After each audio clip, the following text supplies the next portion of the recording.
அல்ஹம்துலில்லாஹி ரப்பில் ஆலமீன் நஅமதுஹு வ நுஸல்லி அலா ரசூலில் கரீம் அம்மா பஅத். அஸ்ஸலாமு அலைக்கும் வரஹ்மத்துல்லாஹி வபரகாத்துஹு. இஸ்லாமிய வாழ்வின் 5வது அம்சம் நல்ல கலிமாவும் கெட்ட கலிமாவும். இஸ்லாமிய சகோதரர்களே, முந்திய உரைகளில் நான் கலிமா தையிபா எனும் இஸ்லாத்தின் சத்திய பிரமாணம் பற்றி உங்களுக்கு சிறிது விளக்கியிருந்தேன். இன்று அதே கலிமாவை உங்களிடம் இன்னும் விரிவாக விளக்கப் போகிறேன். ஏனெனில் இந்த கலிமாதான் இஸ்லாத்தின் அடிப்படை. அதன் மூலமாகத்தான் மனிதன் இஸ்லாத்தில் நுழைகிறான்.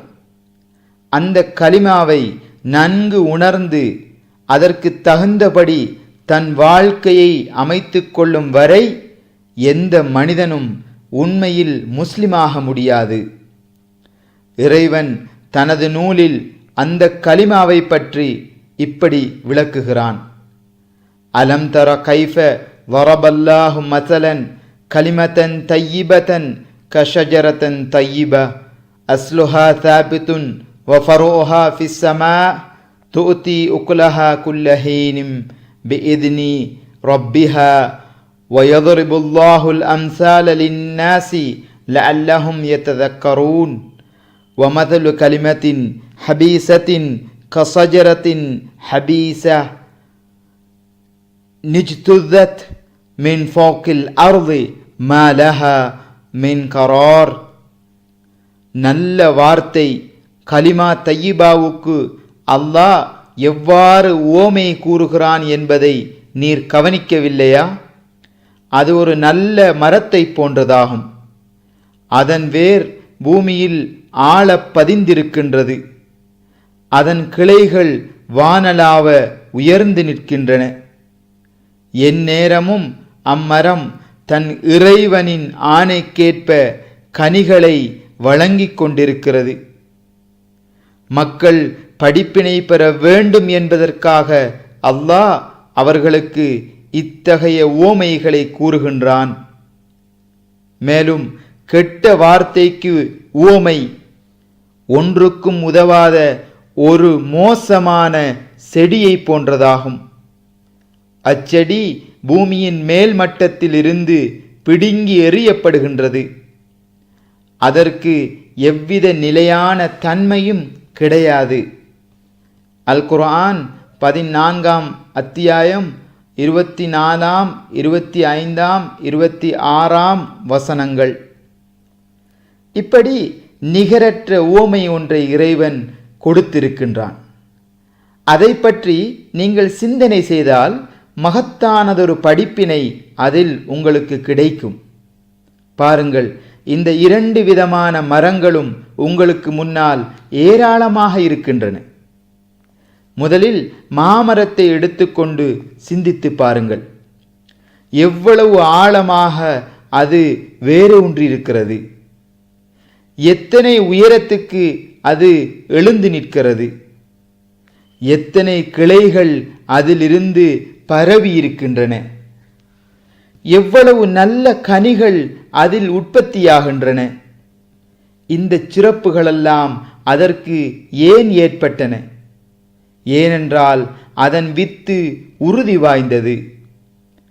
எனவே மரமாகும் தகுதி அதற்குண்டு. அந்த தகுதி உண்மையானது. அது தனது தகுதியை எடுத்துச் சொன்னபோது மண், தண்ணீர், காற்று, பகலின் வெப்பம், இரவின் குளிர்ச்சி முதலிய எல்லாம் அதன் தகுதியை ஏற்றுக்கொண்டன. அவற்றிடம் அது என்ன கேட்டாலும் அவை அதற்கு கொடுத்தன. இப்படி அது தன் தகுதியின் வலிமையால் இத்தனை பெரிய மரமாகிவிட்டது. இப்படிப்பட்ட மரமாகும் தகுதி தன்னிடம் உண்மையிலேயே இருந்தது என்பதை அது இனிய கனிகளை கொடுத்து நிரூபித்து விட்டது. இவ்வாறு அதற்கு விண்ணின் மண்ணின் சக்திகளெல்லாம் ஒன்று சேர்ந்து உதவி செய்வதில் ஆச்சரியமில்லை. இன்னும் சொல்லப்போனால் அதற்கு உதவி செய்வது அவற்றின் கடமையாகும்.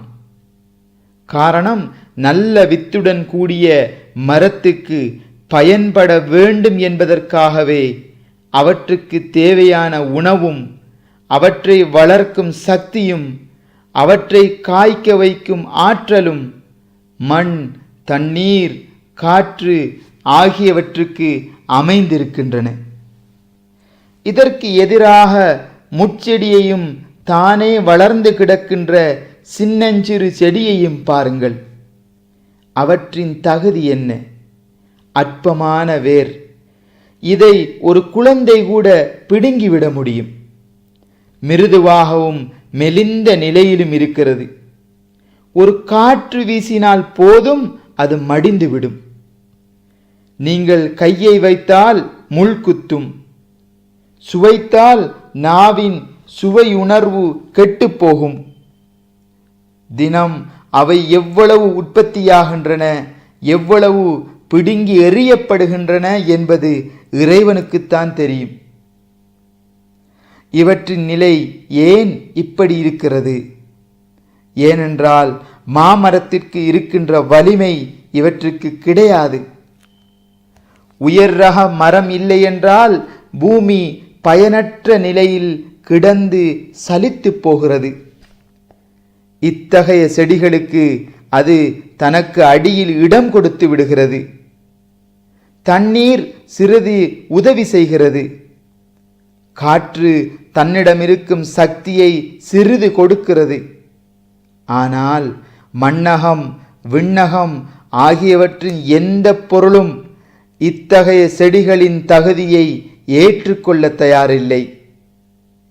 இதனால் பூமி தனக்கு கீழே அவற்றின் வேர்களை பரவ விடுவதில்லை. தண்ணீர் மனம் திறந்து அவற்றுக்கு உணவு கொடுப்பதில்லை. காற்று திறந்த மனதோடு அவற்றை முழுமையாக வளர்ப்பதில்லை.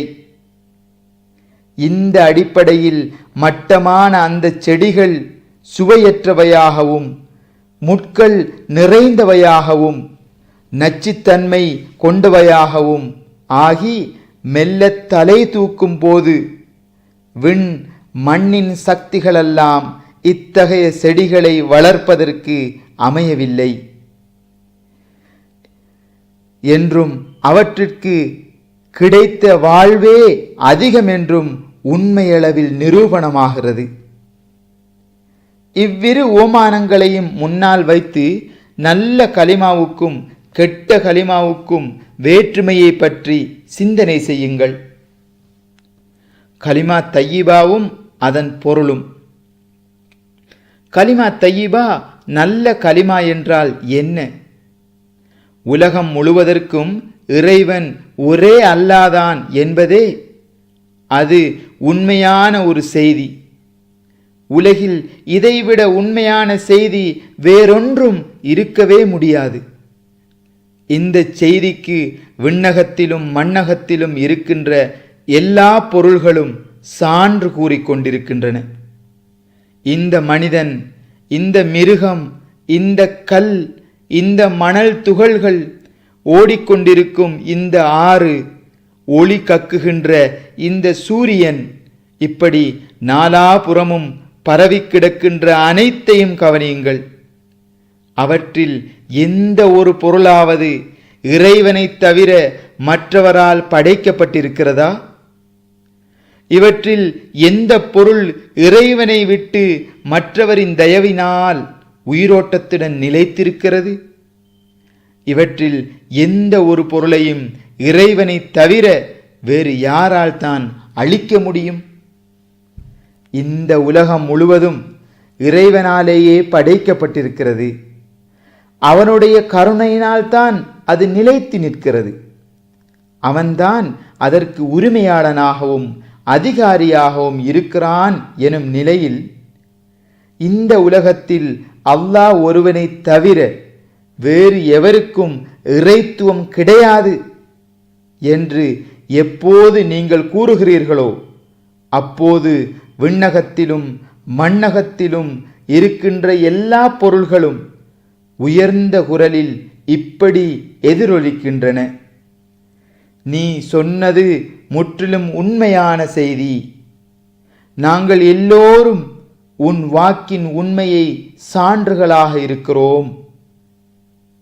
உன் வாக்கின் உண்மைக்கு சான்றுகளாக இருக்கிறோம்.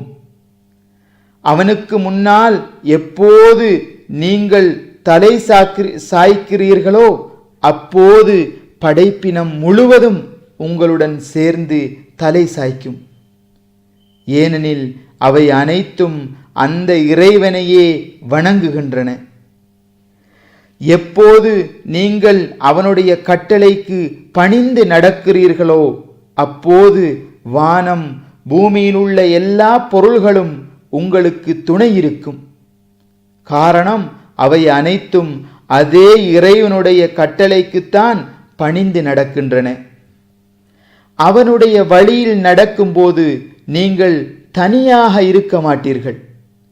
பிரபஞ்சத்தில் உள்ள எண்ணற்ற படைப்பினங்கள் அனைத்தும் அணி அணியாக உங்களுடன் சேர்ந்து நடந்து வரும். ஏனெனில் விண்ணகத்தில் இருக்கும் சூரியன் முதல் மண்ணகத்தில் இருக்கும் அற்பமான அணு வரை எல்லா பொருள்களும் எல்லா நேரத்திலும் அவனுடைய வழியில்தான் நடந்து கொண்டிருக்கின்றன. அவன் மீது எப்போது நீங்கள் நம்பிக்கை வைக்கிறீர்களோ அப்போது அற்ப சக்தி மீது நீங்கள் நம்பிக்கை வைத்தவராக மாட்டீர்கள். விண்ணகத்து கருவூலங்களெல்லாம் உரிய மகத்தான ஆற்றல் மீது நம்பிக்கை வைத்தவராவீர்கள். விண்ணகத்து கருவூலங்களுக்கெல்லாம் உரிய மகத்தான ஆற்றல் மீது நம்பிக்கை வைத்தவராவீர்கள்.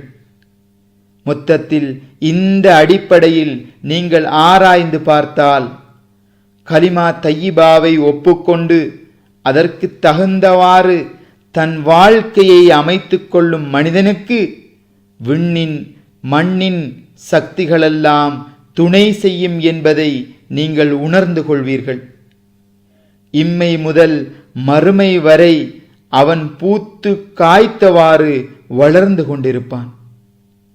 என்றைக்கும் ஒரே ஒரு வினாடி கூட தோல்வியும் ஏமாற்றமும் அவனை நெருங்காது. இதைத்தான் இறைவன் கூறுகிறான். கலிமா தய்யிபா ஓர் மரத்தை போன்றது. அதன் கிளைகள் விண்ணில் பரவி இருக்கின்றன. எல்லா நேரத்திலும் அது தனது இறைவனின் கட்டளைப்படி கனி கொடுத்து கொண்டிருக்கிறது என்று கூறியிருக்கிறான். கெட்ட கலிமாவும் அதன் பொருளும். இதற்கு முரணான கெட்ட கலிமாவை பாருங்கள். இதற்கு முரணான கெட்ட கலிமாவை பாருங்கள். கெட்ட கலிமா என்றால் என்ன? இந்த உலகத்திற்கு எந்த இறைவனும் கிடையாது, அல்லது இந்த உலகத்தில் அல்லாஹ்வை தவிர மற்றவருக்கும் இறைத்துவம் உண்டு என்பதே அது. சிந்தனை செய்யுங்கள். இதைவிட பொய்யான அடிப்படையற்ற செய்தி என்ன இருக்க முடியும்? விண்ணகத்திலும் மண்ணகத்திலும் இருக்கின்ற எந்த பொருள்தான் இதற்கு சான்று கொடுக்கிறது? இறைவன் இல்லை என்கிறான் நாத்திகன். நீ பொய்யுரைக்கிறாய்.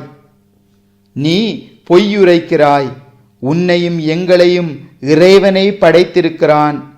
பொய்யான செய்தியை புலம்பிக் கொண்டிருக்கின்ற உனது நாவை கூட அதே இறைவன்தான் உனக்கு கொடுத்திருக்கிறான் என்று வானம் பூமியில் உள்ள எல்லா பொருள்களும் சொல்கின்றன.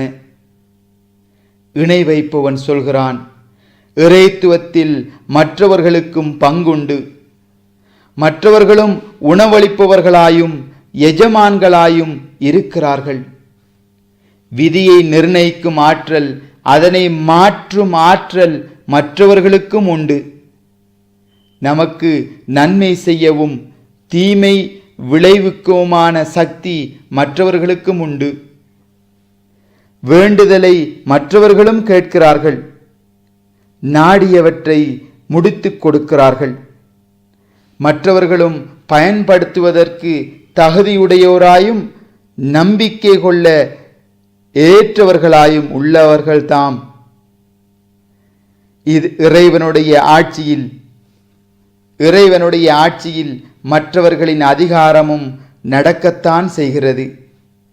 இறைவனை தவிர மற்றவர்களின் கட்டளைகளும் சட்டங்களும் பின்பற்ற தகுந்தவைதான். நீ முழு பொய்யன். நீ சொல்லிக் கொண்டிருக்கின்ற செய்திகள் அனைத்தையும் உண்மைக்கு மாறுபட்டவை, அத்தனையும் உண்மைக்கு மாறுபட்டவை என்று விண்ணின் மண்ணின் பொருள்களெல்லாம் இந்த கூற்றுக்கு பதில் கொடுக்கின்றன. இப்போது சிந்தனை செய்யுங்கள். இந்த கெட்ட கலிமாவை ஒருவன் தேர்ந்தெடுத்து கொண்டு அதற்கு தக்கவாறு தன் வாழ்வை அமைத்து கொண்டால் இம்மையிலும் மறுமையிலும் அவனால் எப்படி பூத்து காய்க்க முடியும்? இறைவன் தனது தயவினால் இப்படிப்பட்ட மக்களுக்கு அவகாசம் கொடுத்து வைத்திருக்கிறான். உணவு அளிப்பதாக வாக்கு கொடுத்திருக்கிறான். இதனால் விண் மண்ணின் சக்திகள் அவர்களை ஏதோ ஒரு விதத்தில் வளர்க்கத்தான் செய்யும். முச்செடிகள் போன்றவற்றை அவை ஏதோ ஒரு விதத்தில் வளர்ப்பது போல். இருந்த போதிலும் படைப்பினத்தில் எந்த பொருளும் அவற்றின் தகுதியை ஒப்புக்கொண்டு துணை செய்வதில்லை. முழு சக்தியோடு உதவி செய்வது தன் கடமை என்றும் கருதுவதில்லை. சற்று முன் உங்களுக்கு நான் உவமை கூறி விளக்கிய முட்செடிகளைப் போலத்தான் இவர்கள் இருப்பார்கள். விளைவுகளில் உள்ள வேற்றுமை. இந்த இருவித கனிகளுக்கும் இடையில் இருக்கும் வேற்றுமை இதுதான். கலிமா தையிபா எனப்படும் நல்ல கலிமா பழுத்தால் அதிலிருந்து இனிமையும் பயனும் உள்ள கனிகள் உற்பத்தியாகும். அதனால் உலகத்தில் சமாதானம் நிலைக்கும், உண்மையும் நீதியும் உயர்ந்து நிற்கும். அதனால் மக்கள் நன்மையை அடைவார்கள். ஆனால் கெட்ட கலிமாவுக்கு எத்தனை ஊட்டம் கொடுக்கப்படுகிறதோ அத்தனை முட்கள் நிறைந்த கிளைகள் அதிலிருந்து வளரும். அதிலிருந்து கசப்பான கனிகளே கனிந்து வரும். அதன் நார் நரம்பு ஒவ்வொன்றிலும் நச்சுத்தன்மை நிறைந்திருக்கும். உலகத்தில் உங்கள் கண்களாலே நீங்கள் பார்த்து கொள்ளலாம். இறை மறுப்பும் இணை வைப்பும் நாத்திகமும் எங்கு பரவலாக ஆதிக்கம் செலுத்துகின்றனவோ அங்கு என்ன நடந்து கொண்டிருக்கிறது? மனிதன் கிழித்து தின்பதற்கு ஏற்பாடுகள் நடந்து கொண்டிருக்கின்றன. ஒரு நாட்டை மற்றொரு நாடு அழித்து விடுவதற்கான ஏற்பாடுகள் நடந்து கொண்டிருக்கின்றன. விஷ வாயுக்கள் தயாராகிக் கொண்டிருக்கின்றன.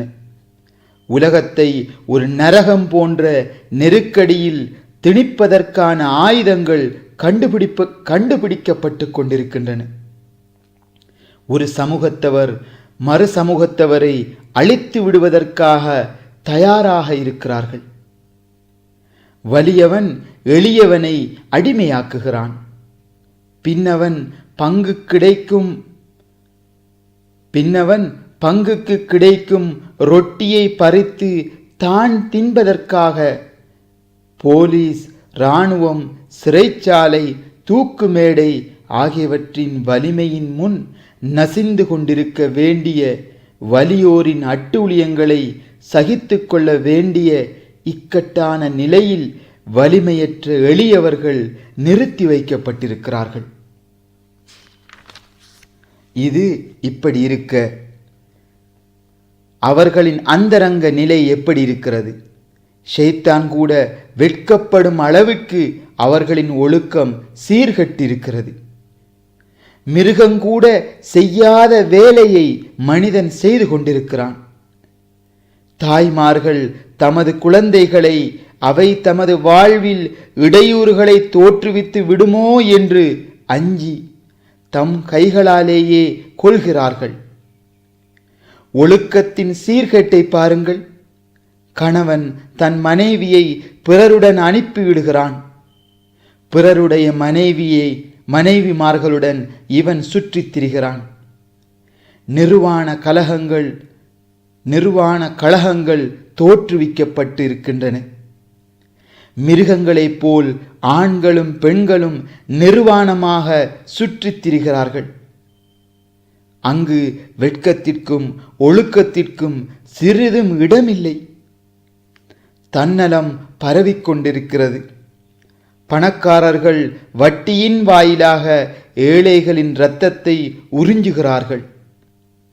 பணக்காரனுக்கு ஏழை அடிமை என்பது போல பணக்காரனுக்கு பணி புரிவதற்காகவே ஏழை படைக்கப்பட்டிருப்பது போல பணம் படைத்தவன் அவர்களிடம் வேலை வாங்குகிறான்.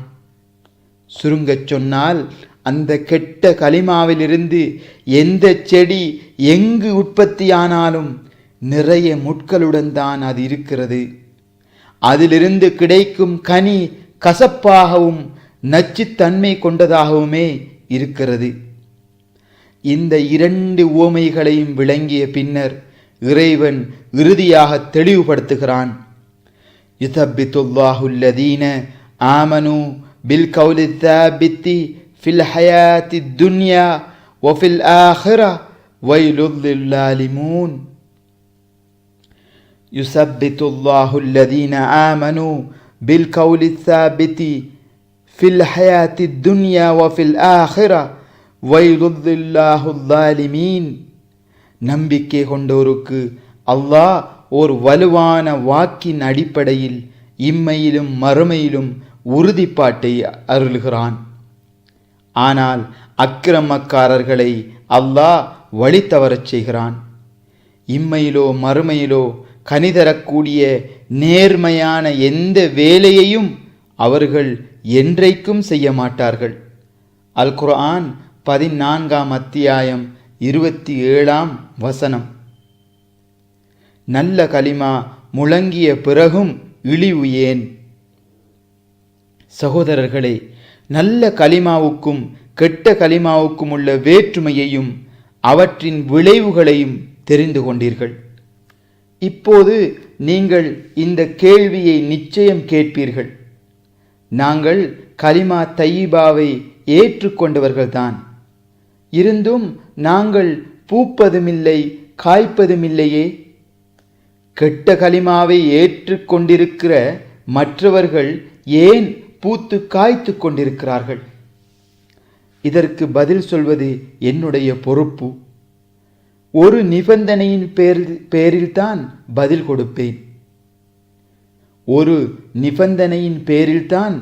கொடுப்பேன். உங்களில் யாரும் என்னுடைய பதிலை தவறாக புரிந்து கொள்ளக்கூடாது. என்னுடைய பதில் உண்மையில் சரியானதா தவறானதா என்று உங்கள் உள்ளத்தை கேட்டுக்கொள்ள வேண்டும் என்பதுதான் அந்த நிபந்தனை. நாங்கள் கலிமா தையிபாவை ஒப்புக்கொண்டிருக்கிறோம். ஆனால் பூப்பதுமில்லை காய்ப்பதுமில்லை என்று நீங்கள் சொல்வதே முதலில் தவறு. கலிமா தையிபாவை ஒப்புக்கொள்வது என்றால் அதனை வாயால் சொல்வது என்று பொருளல்ல. உள்ளத்தால் ஏற்றுக்கொள்வது என்பதுதான் அதன் பொருள்.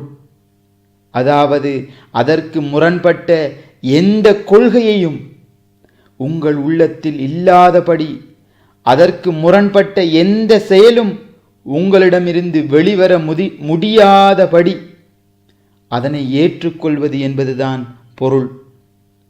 எனது சகோதரர்களே, இறைவனுக்காக என்னிடம் சொல்லுங்கள், உண்மையில் உங்கள் நிலை இதுதானா? கலிமா தையிபாவுக்கு முற்றிலும் முரண்பட்ட விதத்தில் இணை வைப்பும் இறை மறுப்பும் கலந்த நூற்றுக்கணக்கான எண்ணங்கள் உங்களிடையே பரவவில்லையா?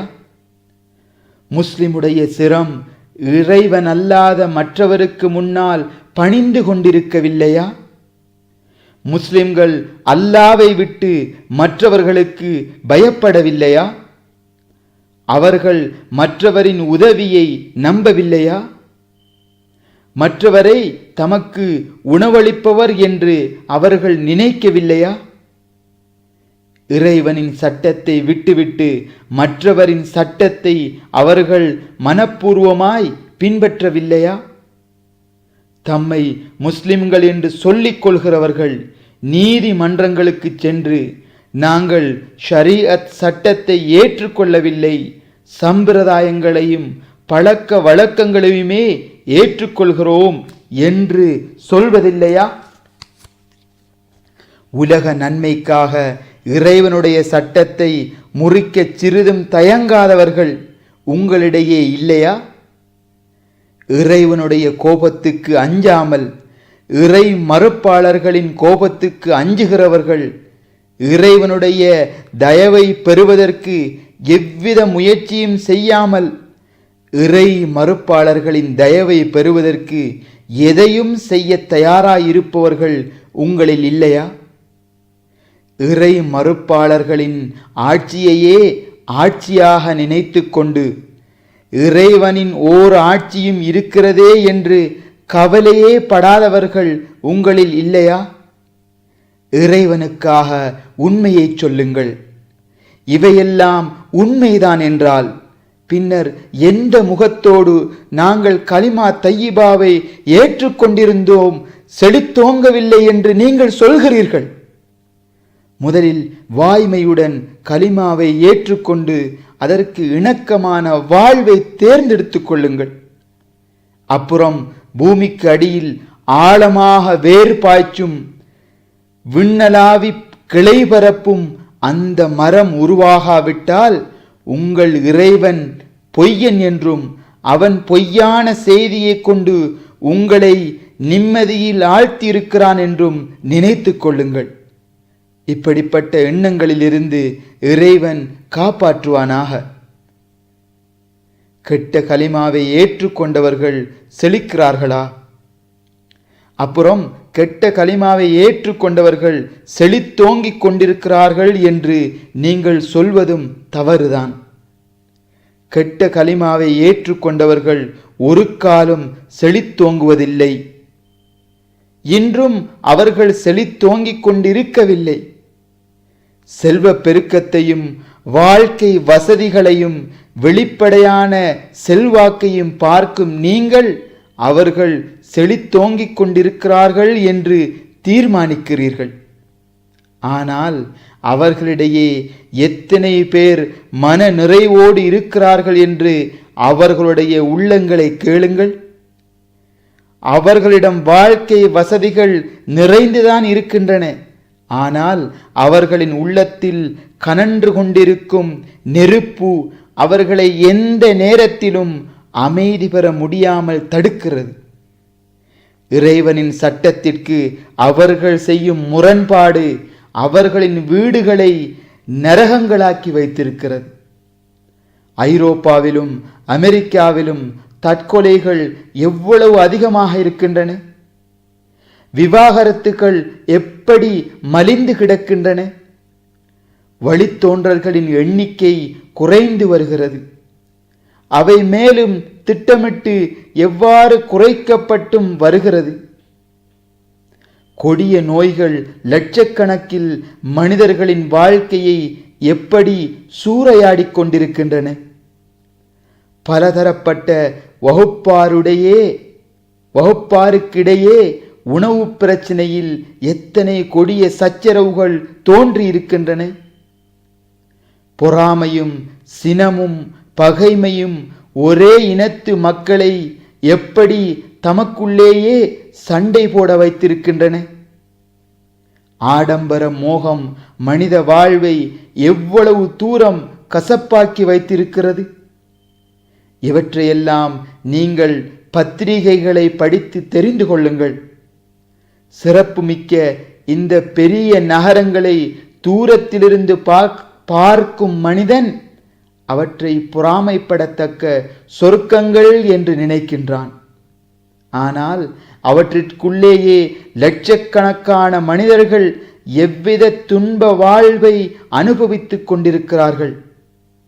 மனிதர்கள் செழித்தோங்கி இருக்கிறார்கள் என்று கூறுவது இதைத்தானா? பொறாமை கண்கொண்டு நீங்கள் பார்க்கிற சொர்க்கம் இதுதானா? எனது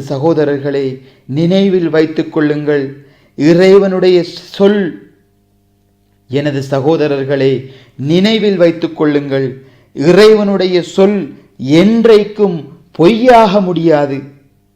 உண்மையில் கலிமா தையிபாவை விடுத்து வேறு எந்த கலிமாவை பின்பற்றினாலும் மனிதனுக்கு இம்மையிலும் மகிழ்ச்சியும் மறுமையிலும் வெற்றியும் கிடைக்க முடியாது. எந்த திசையில் வேண்டுமானாலும் பார்வையை செலுத்தி பார்த்து கொள்ளுங்கள். இதற்கு முரண்பட்ட விதத்தில் எதுவும் எங்கும் கிடைக்க முடியாது.